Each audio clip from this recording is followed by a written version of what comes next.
Hey, happy Wednesday. I was out to eat with one of my mentors some time ago while I was still undergoing my studies at Indiana Wesleyan University. And I appreciate all the mentorship I get, even if it's just for a moment or even if it's just for, a season. It's just so many powerful moments have just come from so many different people, men, women, different walks of life, different religious backgrounds, different belief systems that have just poured into me over time.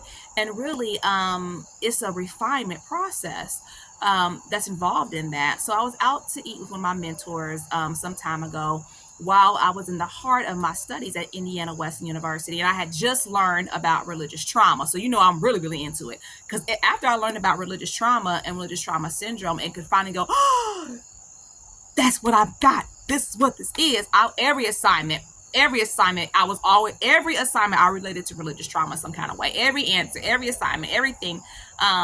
It was another reason why the psychology program at Indiana Wesleyan University is so good, because you literally spend like those 2 years self-reflective. It's self-reflective work, right? Because how could you give out if you don't start inward? So long story short, my mentor was like, I'm telling her all this stuff about religious trauma. And I said, my prediction is that, Jehovah's Witnesses, people who are Islamic and Amish, that they have it the worst.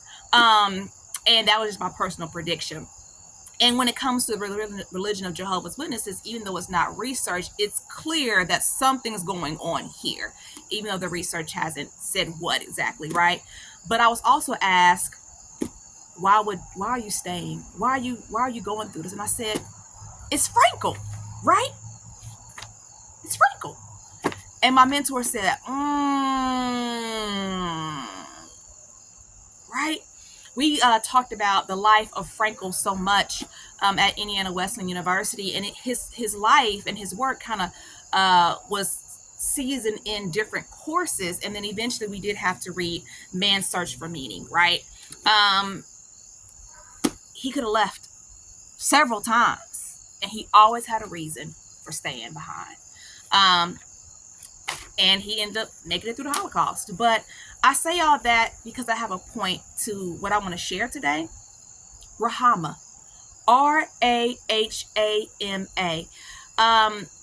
I may post that video. I'll find it. I'll post that video in the comments that I did maybe about 9 months ago. And I was like, I found it very intriguing that Islam has a domestic violence organization for women. That's a nonprofit organization, though I know the Quran talks about a man hitting a woman. But these women of this nonprofit organization have done a great work. And guess what I found out?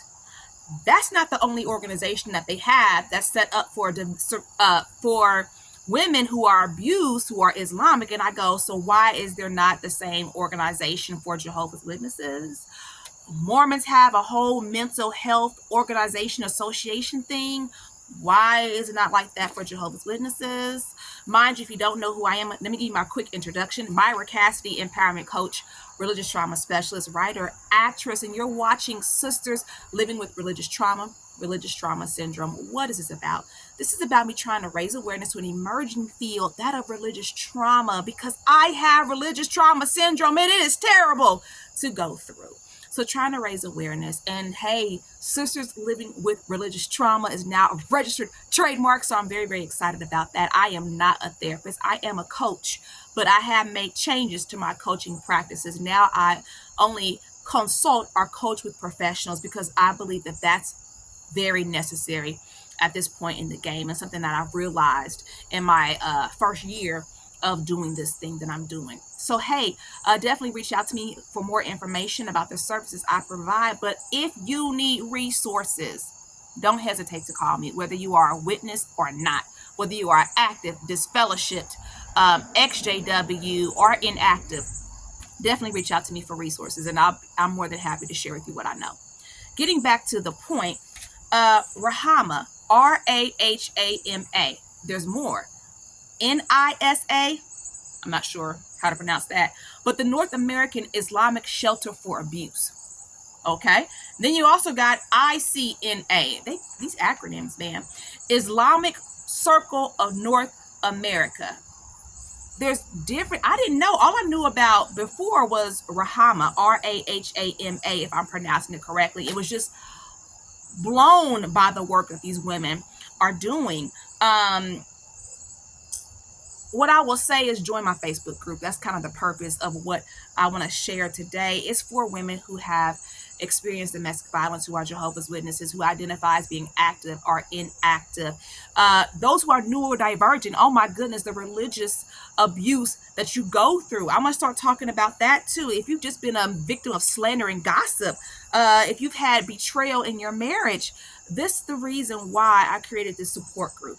So definitely think about joining it. And it's specifically for active and inactive women, because I found, just like what the principles that I feel like I'm seeing in these other organizations, is you got to catch people from falling.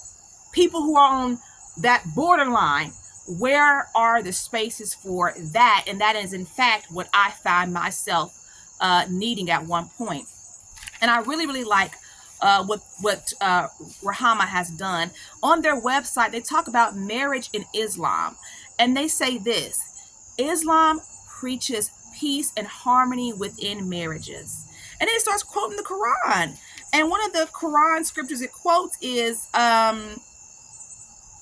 all seeing of what you do. Quran 2:237, right? And then it quotes also, and live with them in kindness, Quran 4:19. So I just really, really love what these women have done. And I feel like, I don't know, as in time, as I'm getting better, what I'm doing with my Facebook group and things like that, you know, I could definitely see myself translating some of their methodologies into the work that I'm doing. However, remember, this is like, whatever I do is all gonna fall in line with my true desire and my goal to be a full-time actress. So in 2 years, the goal is for me to be a full-time actress, and then having whatever organizations that I've built in place for other people to either run or for me myself to have as supplemental income. And that also falls in line really with August Wilson's. I learned about August Wilson. I knew who August Wilson was. Let me just correct myself, right? Fences, right? I know that, right? I know who August Wilson is.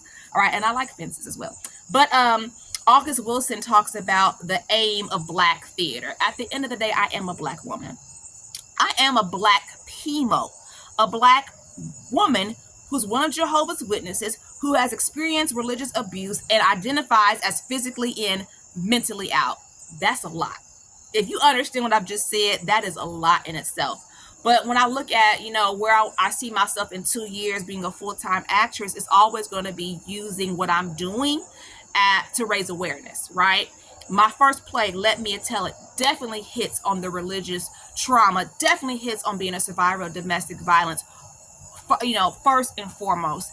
And all the other creative avenues that I have in theater will always center around those themes to be a teachable moment, and use my art and my creativity as a way to teach and to help people and to raise awareness. So I'll end it there. Happy Wednesday to you. Oh, homework assignment. Ding, ding, ding, homework assignment. I almost forgot. Hey, let's try something, okay? There's a movie called Mooz-Lum, right? Mooz-Lum. It has Nia Long in it. Evan Ross is in it, Diana Ross's son, and he's actually the main character in it. And it talks about being Mooz-Lum on a college campus and what he goes through with his like abusive father and his mother, who you know, the dynamics in this movie are phenomenal. So I'm gonna do a video in a couple weeks, and probably even Sunday, I'll let you know about Mooz-Lum. I want to make this, you know what, I'm gonna do it on Sunday, final answer, because I want to do video 2 to what these women of Islam have done, and what I saw in that movie Mooz-Lum, that I saw like years and years and years and years ago, but I loved it because I saw in there just different dynamics.